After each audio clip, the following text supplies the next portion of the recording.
ఇక్కడ రైట్. శ్రీనివాస్ గారు, రాజమౌళి గారు, నేను క్లియర్ గా రెండు విషయాలు చెప్తాను. ఒకటి, వారు నా బీఆర్ఎస్ ప్రభుత్వంలో జరిగిన అన్యాయాలు నేను కొన్ని మాట్లాడిన వాటి మీద స్పందించలేము మల్లన్న. ఒకటి. రెండోది, ఆయన ఎమ్మెల్యే అయినప్పుడు మమ్మల్ని పట్టించుకోలే, ఆ పార్టీ ఇప్పుడు మాట్లాడిన దాని మీద మమ్మల్ని మాట్లాడమంటే మాట్లాడట్లేదు.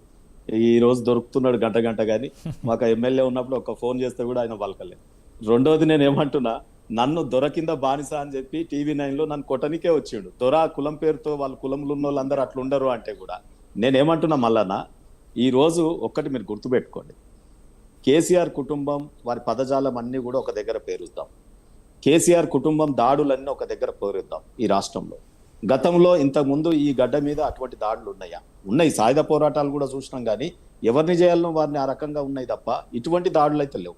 నేనేమంటున్నా, భౌతిక దాడులు తప్పు అంటున్నా. మూడో విషయం ఏంటి, మీరు అన్న దాంట్లో అసెంబ్లీ తీర్మానం ఏదైతే అన్నారో, అసెంబ్లీ తీర్మానం కాదది, అసెంబ్లీలో చట్టం చేసి పంపారు ప్రెసిడెంట్ గారికి. అది తీర్మానం కాదు మల్లన్న. అందుకే బీసీలను మర్చిపోకు మల్లన్న, బీఆర్ఎస్ లో ఉన్నంత మాత్రాన నిన్ను బీసీ అనే గెలిపించుకున్నాం. నేనేమంటున్నా మల్లన్న, రేపైనా ఎల్లుండైనా ఎప్పుడైనా నువ్వు ఏ పార్టీకి వెళ్ళి వచ్చినా బీసీగా నీకు మద్దతు ఇస్తున్నాం తప్ప లేకపోతే నీకు వేరే తీరుగా మద్దతు కాదు. నేను ఘనంగా ఏదో కేసీఆర్ని మోస్తున్నావు అన్నందుకు కాదు. నువ్వు మోసినా ఏం చేసినా మావాడు మంచోడైనా చెడ్డోడైనా గెలిపించుకునే ప్రయత్నం చేస్తాం. కానీ ఇటువంటి సందర్భం వచ్చినప్పుడు, బీసీ ఉద్యమాలు జరుగుతున్నప్పుడు, బీసీ నాయకుల మీద దాడులు జరుగుతున్నప్పుడు మీరు ఖండించకపోవడం అనేది చాలా తప్పు. రెండోది, నేనేమంటున్నట్టే, భాష పదజాలం సరిదిద్దుకోవడానికి ఆస్కారం ఉంటుంది, భౌతిక దాడులను సరిదిద్దుకోలేము. దీన్ని స్పష్టంగా మనం ఖండిద్దామని చెప్తా ఉన్నా. నేను ఎవరినో మాటలంటే పదాలంటే తప్పని అంటాను, బట్ డిఫర్మేషన్ వేయొచ్చు, కేసులు వేయొచ్చు, ఇంకోటి పెట్టవచ్చు. అయితే ఇప్పుడు డైరెక్ట్ నన్ను ఎవడన్నా తిట్టాడు అనుకోండి, నేనే కొడితే ఎట్లా? కుట్టడం కాదుగా, పోలీస్ స్టేషన్లు ఉన్నాయి ఎందుకు? వాళ్ళకి లక్షల జీతాలు ఇచ్చేది ఎందుకు? న్యాయస్థానాలకు కోట్ల రూపాయలు పెట్టుబడి పెట్టి న్యాయస్థానాలు ఎందుకు? ఇక మరి అందరూ ఒకరు ఎవరినన్నా అంటే వాళ్ళకి బలం ఉంది కాబట్టి కొడితే ఎట్లా? రెండోది విషయం మీ దృష్టికి తీసుకొస్తాను, బీసీ బిల్లు 42% కాంగ్రెస్ పార్టీ ఇప్పుడు ఆర్డినెన్స్ తో చేస్తుందా, వాళ్ళ పిల్లి మొగ్గలే చేస్తారా, ఏ రకంగా చేస్తారో తెలియదు. చెయ్యనియండి, చేసిన తర్వాత సంబరాలు చేసుకుందాం. వీళ్ళు చెయ్యకముందే అది పెట్టిన ఆర్డినెన్స్ ఏంది, అది ఇంకా ఆర్డినెన్స్ కూడా పెట్టలే. For your kind information, cabinet లో తీర్మానం చేసి ఆర్డినెన్స్ అన్నారు, అనగానే సంకలు గుద్దుకుంటున్నారు కొంతమంది. మరి అది ఏ రకంగా సమంజసం? నేనేమంటున్నా, పార్టీకి ఒక విధానం ఉండాలి. పార్టీలో ఉన్న ఒక ఎమ్మెల్యేగా లేకపోయినా మీరు ఇంత నిబద్ధతతో పార్టీకి ఇది పార్టీ స్టాండ్ కాదు నా స్టాండ్ అంటున్నారు. మరి పార్టీలో ఉన్న ఎమ్మెల్సీ కవిత గారు మాట్లాడేటప్పుడు పార్టీ స్టాండా ఆమె స్టాండా చెప్పాలి కదా. మరి వ్యక్తిగతమైన స్టాండ్లు మనకి ఒక తీరు, బీసీలకి వారి కుటుంబ సభ్యులకు ఒక తీరా, ఇవన్నీ చర్చనీయాంశం అవుతున్నాయి.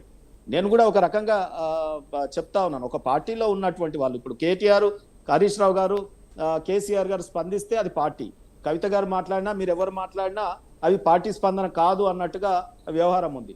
రెండవది, నేను కృష్ణతేజ గారికి నేను హంబుల్ రిక్వెస్ట్ ఏంటంటే, కాళేశ్వరం కూలగొట్టిరు, అవినీతి చేసిరని మీరే అంటారు, ఆయన విధానాలన్నీ మంచి కావని మీరే అంటారు. ఆయన ప్రతిపక్ష హోదాగా అసెంబ్లీకి వస్తే బాగుండు, ఆయన ఎక్స్పీరియన్స్ ఇస్తే బాగుండు అంటే ఆయన ఎక్స్పీరియన్స్ బ్యాడ్ అంటున్నారు. మరి ఆ ఎక్స్పీరియన్స్ తీసుకొని పిలుస్తున్నారా మీరు పదే ఆయనని అని లాస్ట్ నేను కొంత హ్యూమరస్ గా ఉండాలని చెప్పి మాట్లాడడం జరిగింది. సో పాపారావు గారు చెప్పండి. పాపారావు గారు, మనం చూసినాం మల్లన్న గారు, మల్లన్న యాదవ్ గారు మాట్లాడేది విన్నాం, అదేవిధంగా శ్రీనివాస్ గారు మాట్లాడేది విన్నాం. అంటే ఒక్క దిక్కు ఆర్డినెన్స్ తీసుకొచ్చారు అనే నేపథ్యం, అంటే ఆర్డినెన్స్ తీసుకొస్తున్నారు కానీ దీన్ని చట్టసభల్లో నిలబడదు, మొత్తానికి ఇది నిలబడదు, ఎక్కడ కూడా వింగిపోదు అనేది అర్థమవుతుంది అనేది. ఆర్డినెన్స్ తో ఎమర్జెన్సీ నిలబడుతుంది, బీసీల బిల్లులు వచ్చేసరికి నిలబడయా? గదే ఈ రకంగా చూస్తే అంటే మొత్తం మీద ఇది నిలబడాలని కోరుకుంటున్నారా, నిలబడద్దని కోరుకుంటారు చట్టసభలో? అంటే ఇది నిలబడాలని కోరుకుంటా, బీసీలకు అసలు 42% అనేది మాత్రమే చేస్తున్నారా అని అనుకోవచ్చా? ఈడబ్ల్యూఎస్ 10% వచ్చినాడు, కోటా లేదు, సీలింగ్ లేదు. ప్లీజ్ మీరు ఎవరినో చేయొద్దని మీరు క్రాస్ టాక్ చేయకండి సార్. ఇది బీసీ సబ్జెక్ట్ అని జర్ర ఆవేశం. ఆగండి. ఆయన అనేది ఏంటి, మీరు అనేది ఏంటంటే ఆ ఎమర్జెన్సీకి లేని ఇది ఆ బీసీ కోటాకు వచ్చిందా ఆర్డినెన్స్ దగ్గర అంటే, ఎమర్జెన్సీకి దాని ఆపోజిట్ గా దాన్ని కన్స్ట్రైన్ చేసే, దాన్ని పరిమితం చేసే వేరే చట్టబద్ధమైన ఏమి లేవు అక్కడ. కానీ ఇక్కడ చట్టబద్ధమైంది కోర్టు ఇచ్చిన తర్వాత, సుప్రీంకోర్టు 50% దాటకూడదని ఇచ్చిన తర్వాత దాన్ని కాంట్రవీన్ చేస్తా, దానికి వ్యతిరేకంగా దానికి విరుద్ధంగా మీరు ఒక ఆర్డినెన్స్ పాస్ చేసినందుకు మాత్రం ఆర్డినెన్స్ నిలబడదంట. అది అక్కడ దానికి ప్రాబ్లం ఏంటంటే, మీరు ఆర్డినెన్స్ ఇస్తున్నారు, ఎట్లా ఇస్తున్నారు తెలిసి ఇస్తున్నారు. ఆర్డినెన్స్ నిలబడదు కోర్టుల ప్రకారం అని తెలిసి ఇస్తున్నారు. పైగా కాన్స్టిట్యూషన్ లో ఉంది కదా ఆర్డినెన్స్. ఆర్డినెన్స్ కాన్స్టిట్యూషన్ లో ఉంది, కానీ 50% రిజర్వేషన్ దాటితే లేదన్న ఈడబ్ల్యూఎస్ 10% కూడా ఇచ్చినాడు. ఇట్లా మాట్లాడలే కదా మీరు అందరూ. నేను అంటల్లా నేను దాన్ని చేసే బీసీలకు సపోర్ట్ చేయండి పద్ధతి దయచేసి. సార్, దాన్ని చేసే పద్ధతి. మీరు ఏ పార్టీలో ఉన్నారు? వెనక ఓ పార్టీ కనపడుతుంది, మీరు మాట్లాడుతుంది పార్టీ కాదు, ఓబీసీ వచ్చినప్పుడు ఓబీసీల ఆగండి. విషయంలో నేను ఒక చెప్పేది ఓబీసీ ఒకటి, దానికి ఒక సంవత్సరం అంతా ఇప్పుడు ఆగండి. 18 నెలల పాటు ఇంకా ఎక్కువ కాలం ఏమి చేయకుండా కాలయాపన చేసి ఇప్పుడు వచ్చి మళ్ళీ ఆర్డినెన్స్, ఇంతకుముందు అసెంబ్లీ తీర్మానం చేశారు, అది కేంద్రం దగ్గర ఉంది. తీర్మానం కాదన్న బిల్ అది. అగండి, అయ్యో మీరు ప్రతి మాట అడ్డం మాట్లాడితే బిల్ అన్న తప్పు చెప్తే ఏం చెప్పాలి? తీర్మానం కాదు బిల్లు. మీతో మాట్లాడే తప్పు కాదు బిల్లు. చెప్పండి ఏం చేశారు? తీర్మానం కాదు బిల్లు. ఏదో ఒకటి చేశారు. అసెంబ్లీ తీర్మానం బిల్లుకు సంబంధించి తీర్మానమే అవుతుంది కదా, అందరూ కలిసి ఒక మాట మీదకి వస్తే తీర్మానమే కదా. ఏం సార్ మరి ఏమనాలి? తీర్మానం ఒక లాయర్ గా చెప్తున్నా సార్, దీని మీద మీరు చెప్పండి. తీర్మానం కాదు, resolution is different from bill. Resolution is different from bill. అయ్యా మీరు లాయర్ గా కోర్టులో మాట్లాడుకోండి, కానీ కోర్టులకి అసెంబ్లీ భాషకి తేడా ఉంది. మీరు చెప్పిందే రైట్ అంటే నేను అనలేను కదా. మీరు చెప్పింది రైట్ అంటే నేను కూడా ఏం చేయలేను. ప్రజలకు వదిలేద్దాం. ఈ రకంగా డిబేట్లు చేసినట్లయితే నేను ఓబీసీల సబ్జెక్ట్ విషయంలో కట్టర్గా లాయర్ అయితే లాయర్ పద్ధతిలో ప్రతి మాటకు అడ్డం రావటం క్రాస్ ఎగ్జామినేషన్ అవ్వదు. మీరు కోర్టు పద్ధతులు ఇక్కడ తెచ్చి పెడుతున్నారు. డిబేట్ లో అది కాదు, రెండో వాళ్ళు మాట్లాడిన తర్వాత మాట్లాడాలి. క్రాస్ ఎగ్జామినేషన్ మీరే చెప్పండి. మీరు పర్మిషన్ అక్కర్లా, నాకు యాంకర్ చెప్తున్నా, నేను చెబుతున్నా. చెప్పండి. సరే ఏదైనా కానీ ఏంటంటే ఇక్కడ మీకు ప్రధానంగా అది పోయింది, తీర్మానం చేసి అక్కడికి పంపారు. అది అక్కడ ఉంది, ఆ బిల్లు ఇంకోటో కేంద్రం దగ్గర ఉంది. అది ఉండగా మళ్ళీ ఆర్డినెన్స్ చేస్తే ఈ రెండు కాంట్రవీన్ అవుతాలా? అంటే అక్కడ పెట్టిన దానికి శాంక్టిటీ లేదా? ఇప్పుడు అసెంబ్లీ చేసిన దానికి శాంక్టిటీ ఉందా లేదా? మళ్ళీ ఆర్డినెన్స్ చేశారు, ఇది ఇక్కడ గవర్నర్ దగ్గరికి పంపారు. ఇప్పుడు అసలు ఈ ఇంతకాలంలో జరిగి ఉండాల్సింది ఏంటి? యాక్చువల్ గా మూవ్ చేసిన దాన్ని పార్లమెంట్ లోకి వెళ్ళాలి.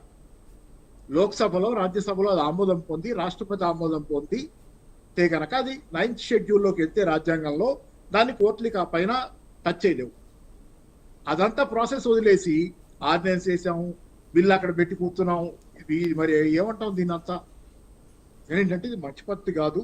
బీసీలుగా మాట్లాడితే మీరు బీసీలుగా మాట్లాడితే మంచిదే, బీసీలుగా మాట్లాడితే మంచిదే. నేను బీసీని కాకపోయినా బీసీగా నేను ఖచ్చితంగా బడుగు బలహీన సామాన్య అణచివేయబడ్డ వర్గాలు అందరి తరఫున మాట్లాడాలని కోరుకునేవాడిగా నేను కూడా మీతో గొంతు కలుపుతా. కానీ మీరు అలా మాట్లాడటల్లా, మీరు మీకే విరుద్ధంగా మాట్లాడుకుంటున్నారు. బీసీల పేరు చెప్పి బీసీలకు విరుద్ధంగా మాట్లాడుతున్నారు. నేను మాట్లాడేది అది పార్లమెంట్ లో 9వ షెడ్యూల్లోకి వెళ్ళాలనేది మీరు కాదంటారా? ఏంటంటే ఇవన్నీ ఏంటంటే మనం అసలు ఈశ్వరయ్య గారి కంటే ఎవరు, ఆయన జడ్జిగా పనిచేశారు, బీసీ వాయిస్ గా ఉన్నారు. చాలా సందర్భాల్లో చాలా సోబర్ అండ్ సేన్ వాయిస్. ఆయన నిర్ణయం చెప్పారు, ఇదంతా ఆయన చెప్పింది, నేను చెప్పిందంతా ఆయన చెబుతుంది ఇదే. దాన్ని మనం అంతా ఎందుకు కాంట్రవ్యూ చేయాలి? మనం చదువుకున్నా, మనం చూసినా కానీ మనకు అర్థమవుతుంది కూడా అదే కదా. సో ఓవరాల్ గా ఏంటంటే ఈరోజు చిత్తశుద్ధి లేదు రాజకీయాల్లో.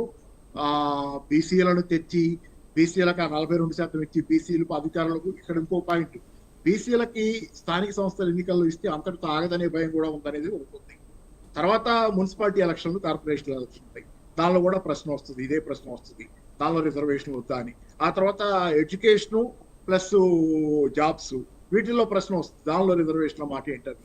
సో ఇన్ని అది ఒక చోట మొదలైతే ఆగదనే భయాలు చాలా మందికి పెద్దవాళ్ళకు ఉన్నాయి. ఈ భయాల కొద్దియే దాన్ని ఎక్కడికెక్కడ ఆపాలని చూస్తున్నారు.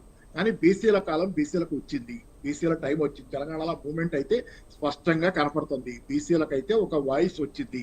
బీసీల voice already very much due, అది బలంగా వినపడుతుంది. దాని స్థానాన్ని ఇచ్చి తీరాల్సిన కాలం వచ్చింది. కాబట్టి ఆ స్థానాన్ని మీరు అడ్డబడితే అది బలవంతాన ముందుకెళ్తుంది, బై ఫోర్స్ ముందుకి. అంటే బై ఫోర్స్ అంటే వైలెన్స్ అంటున్నాను నేను. ఎట్టి పరిస్థితిలో ముందు తోసుకెళ్తుంది. కాబట్టి మర్యాదగా దారి ఇచ్చి కానీ దాన్ని క్లియర్ చేస్తే గానీ గౌరవంగా ఉంటారనేది మాత్రం నేను అనుకుంటున్నాను. కృష్ణతేజ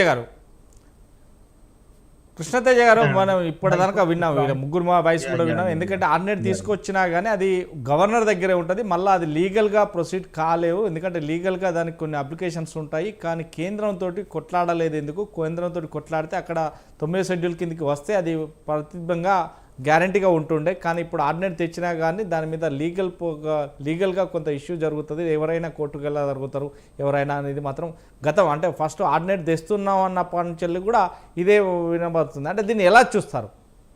ఇప్పుడు ఆంజనేయులు గారు, ఇది ఆల్రెడీ మేము ఆ రోజు క్యాబినెట్ లో పెట్టినప్పుడు కూడా ఈ చర్చలు రావడం జరిగింది. దానికంటే ముందు కూడా many of the record many times ఇవి జరగడం జరిగింది. ఇప్పుడు మనం ఆలోచించాల్సింది ఏంటంటే, తమిళనాడుకి 67% రిజర్వేషన్ ఉంది ఈ రోజుకి. ఆ రోజు జడ్జిమెంట్ ఇచ్చినప్పుడు తమిళనాడుకి, లేకపోతే తర్వాత మహారాష్ట్రలో నిజంగా మరాఠా రిజర్వేషన్ అప్పుడైనా సుప్రీం కోర్టు 2 సార్లు కూడా ఒకటే మాట చెప్పింది, ఒక స్పెషల్ ఎన్యూమరేషన్ క్రైటీరియా ఉండాలా, ఇంకొకటి రెండోది ఆ ఎన్యూమరేషన్ క్రైటీరియా ప్రకారం క్యాస్ట్ సెన్సస్ చేపట్టాలి. మేము ఎన్యూమరేషన్ క్రైటీరియా గతంలో మనం చూసాం, బీఆర్ఎస్ ఉన్నప్పుడు ఆ రోజు చేసినా ఒక్క రోజులో తూతు మాత్రంగా చేశారు. ఆ రిపోర్ట్ ఇప్పటికీ బయట పబ్లిక్ డొమైన్ లో లేదు. మేము చేస్తున్నప్పుడు 3 సార్లు కోర్టుకు వెళ్ళి ఆపిచ్చి మళ్ళీ మా స్వీకరించి మా సలహా సూచనలు మళ్ళీ మళ్ళీ తెరిపించి అట్లా 3 టైమ్స్ ట్రాన్స్పరెంట్ గా మేము మళ్ళీ హైకోర్టుకి వెళ్ళినా అది రివైజ్ అయ్యి మళ్ళీ ఒప్పుకునేలాగా చేసి ఆ ఎన్యూమరేషన్ క్రైటీరియా ప్రకారం రిజర్వేషన్లు కల్పించి ఇవాళ దాని ప్రకారం మేము ముందుకు వెళ్తున్నాం. ఇవాళ దానికి ఇవాళ ఒక చర్చ వస్తుంది. ఇంత ముందు చట్టసభల్లో చట్టాలు చేశారు, ఆ చట్టాలకి నిజంగా ఉండంగి ఆర్డినెన్స్ ఏంటిదని.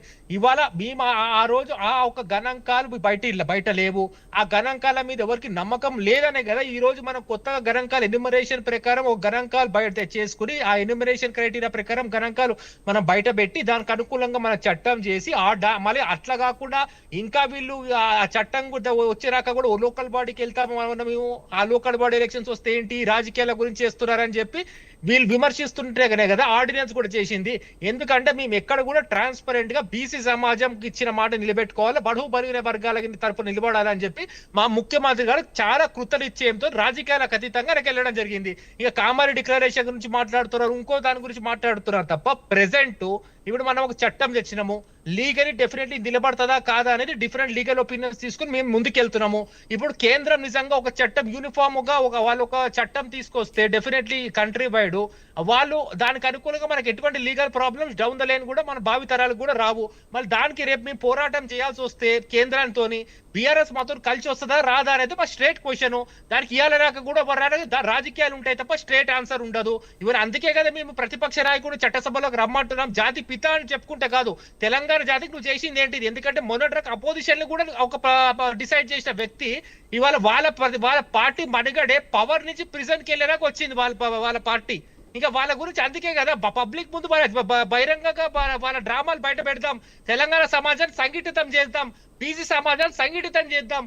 మన బీసీలు తెలంగాణ వారి తమిళనాడు వారు ఎట్లయితే వాళ్ళ తరపున వారు వస్తారో వాళ్ళు సంఘటితమై నిలబడతారో అట్లనే తెలంగాణ కూడా బడుగు బలహీన వర్గాలు సంఘటితమై నిలబడాలా, మన వారి సెంటర్ నాకు ఇన్పడాలనే కదా మేము ఆ రోజు చెప్తున్నాం. ఆఖరికి ఒకటే మాట చెప్తాను, బీజేపీ నూతన అధ్యక్షుడిగా ఎంపీగా రామచంద్రరావు గారు కూడా ముఖ్యమంత్రి గారు చాలా ఓపెన్గా చెప్పడం జరిగింది, ఇక్కడ ఉన్న బీసీలు బడుగు బలహీన వర్గాల తరపున మీరు నిలబడండి, మా ప్రభుత్వం తరపున సంపూర్ణంగా నిలబడి మా ఒక వారి కేంద్రం తరపున మీరు మధ్యవర్తిత్వం వహించండి, మీకు సంపూర్ణంగా మేము అండగా నిలబడతాం, మీ ఒక మిమ్మల్ని ఎప్పుడు కూడా మా ప్రభుత్వంలో భాగస్వాములుగానే చూస్తామని చెప్పి.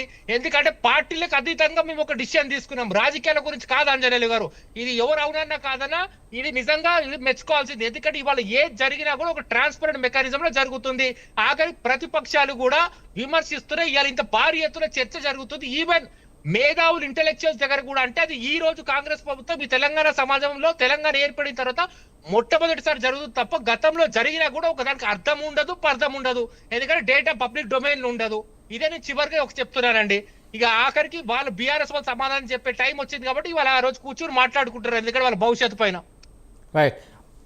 మల్లన్న గారు, మల్లయ్య యాదవ్ గారు, మొత్తం మీద కాంగ్రెస్ ప్రభుత్వం 42% ఒకవేళ ఆర్డినెన్స్ తీసుకొస్తే దానికి మీరు మద్దతు తెలుపుతారా, లేదు అంటే ఆ కోర్టులకు వెళ్తూ ఉంటే వాళ్ళను చూస్తూ ఊరుకుంటారా? అంటే బీఆర్ఎస్ పార్టీ బీసీలకు సపోర్ట్గా నిలుస్తుంది అనుకుంటున్నారా? ఇప్పుడు ఆర్డినెన్సులు ఎంతవరకు నిలబడితే దాన్ని ఎంతవరకు అమలు చేయగలుగుతారు అనేది నామ మాత్రమే అని ఇవాళ మామూలుగా న్యాయ నిపుణులు చెప్తా ఉన్నారు అనేక సందర్భాలలో. కాబట్టి మేము ఏమంటున్నామంటే, మీరు 18 నెలలుగా మౌనం వహించి ఎన్నికలు పెట్టాలా అని చెప్పేసి గడువు నిర్ణయించి నిబంధనల ప్రకారం సెప్టెంబర్ 30వ తారీఖు లోపల ఎన్నికలు నిర్వహించాలని చెప్పేసి కోర్టు ఆంక్షలు పెట్టిన తర్వాత ఈ రోజు అడావుడిగా ఆర్డినెన్స్ చేస్తే చేతులు దులుపుకోవడం అవుతుంది. మీకు నిజంగా చిత్తశుద్ధి ఉంటే చట్టభద్రత కల్పించి 42% రిజర్వేషన్ ఇచ్చి ఎన్నికలు నిర్వహిస్తే రేవంత్ రెడ్డి విగ్రహానికి మేమే పాలాభిషేకం చేస్తాం. రైట్. మేమే పాలాభిషేకం చేస్తాం. రైట్. Thank you. అదేవిధంగా శ్రీనివాస్ గారు యా ఇప్పుడు ఇంత ముందు పాపన్న గారు మనకు టైం లేదు, ఒక 2 minutes లో క్లోజ్ చేద్దాం. 2 minutes లోనే నేనేమంటున్నా అంటే వారికి నా యొక్క థ్యాంక్స్. నేను ఓబీసీ సబ్జెక్ట్ వచ్చినప్పుడు ఎమోషనల్ అవుతున్నాను, తెలంగాణ ఉద్యమం వచ్చినప్పుడు తెలంగాణ సబ్జెక్ట్ వచ్చినప్పుడు ఎమోషనల్. మిగతా సబ్జెక్ట్స్ లో పాపారావు గారితో ఎకనామిక్స్ లో ఎంతో చక్కగా మాట్లాడిన వారి నుండి నేర్చుకున్నాను. So other different subjects are different. ఈ 2 సబ్జెక్ట్స్ మాత్రం definitely I will be like that. ఎందుకంటే రాక ఈ 75 ఏళ్ల తర్వాత ఈ ఓబీసీలకు, అందులో ఎంబీసీ సంచార జాతులు మేము పోటీని తట్టుకోలేకపోతున్నాం, లెజిస్లేచర్ లో అసలు తట్టుకోలేకపోతున్నాం.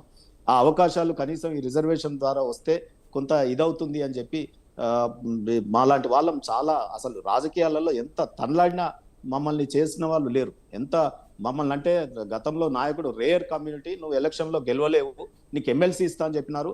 దానికి సాక్షిభూతం మా మల్లన్న. మనస్సాక్షిగా వారిని చెప్పమనండి. టిఆర్ఎస్ ఎల్పీ మీటింగ్ లో మాలాంటి కులాలకు, చాకల్ వాళ్ళకు, పద్మశాలీలకు, కుమ్మర్లకు, ఇటువంటి అనేక కులాలకు, మంగళోలకు, వీళ్ళందరికీ ఎమ్మెల్సీలు ఇస్తానరా లేదా చెప్పండి. సో గవర్నర్ కోటాలో కూడా మాకు ఇస్తలేరు. అక్కడ కూడా వీళ్ళు 100 కోట్లు ఉన్న వాళ్ళకి అమ్ముకుంటున్నారు. ఒకసారి 7 ఎమ్మెల్సీలు వస్తే కూడా బీఆర్ఎస్ పార్టీ మొత్తం టోటల్, నేను అగ్రవర్ణం ఆడడానికి ఇష్టం లేదు, ఏం అగ్రం లేదు వర్ణం లేదు, వారి వేరే కులాలకు ఇచ్చినారు, వెల్ డెవలప్డ్ కులాలకు ఇచ్చినారు తప్ప, ఆల్రెడీ లెజిస్లేచర్ లో చాలా పర్సెంటేజ్ ఉన్న కులాలకు ఇచ్చినారు తప్ప మాలాంటి ఎంబీసీలకు కానీ సంచార జాతులకు కానీ ఇవ్వలేదు. ఆ పాపం మూట కట్టుకొని పోయే ఆ పార్టీ కుంగి కృషించిపోయింది అనేది నిజంగా శాపనార్థాలు కూడా పెడుతున్నాం. రెండో విషయం నేనేమంటున్నా, ఒక్క నిమిషం లాస్ట్ అండ్ లీస్ట్, ఈ బిల్లు కాంగ్రెస్ పార్టీ ఏ రూపంలో తెస్తుందా తేనియండి. కామారెడ్డి డిక్లరేషన్ చేసినారు, మీరు తేకపోతే మాత్రం రేపు ఓబీసీలు తిరుగుబాటు చేస్తే మాత్రం భారీ మూల్యం చెల్లించుకుంటారు కాంగ్రెస్ పార్టీ నాయకులు. మేము ఎందుకు సపోర్ట్ చేస్తలేమంటే, నువ్వు ఆర్డినెన్స్ ద్వారా తెస్తావా, బిల్లు ద్వారా తెస్తావా, అఖిలపక్షాన్ని తీసుకుపోయి ప్రెసిడెంట్ దగ్గర అపాయింట్మెంట్ తీసుకొని అందరిని తీసుకొని పోయి ఆడ కలవచ్చు కదా ముఖ్యమంత్రి గారు. చేస్తే చాలా బాగుంటది. ఈ రోజు ఏదైతే మొత్తం మీద BRS party versus Congress, BJP, ఈ 3 పార్టీలు కూడా 42% మీదనే మొత్తం మీద కొట్లాట జరుగుతుంది. ఈ కుమ్ములాట కూడా అదే నేపథ్యం ఉంది. ఒకటి ఆర్డినెన్స్ తీసుకొస్తామని ప్రభుత్వం అంటే మాత్రం అది రాదు, చట్టసభల్లో నిల్చోవద్దు. ఎందుకంటే ఇటు లీగల్గా కూడా కొంత ప్రాబ్లం వస్తుంది. ఏది ఏమైనా తెలంగాణ ప్రభుత్వం కోరుకున్న విధంగా తెలంగాణ ప్రజల ఆకాంక్ష మేరకు అన్ని పార్టీలు సంయుక్తమై అన్ని పార్టీలు తెలంగాణ ప్రజల మన్నలు కోరుకోవాలి.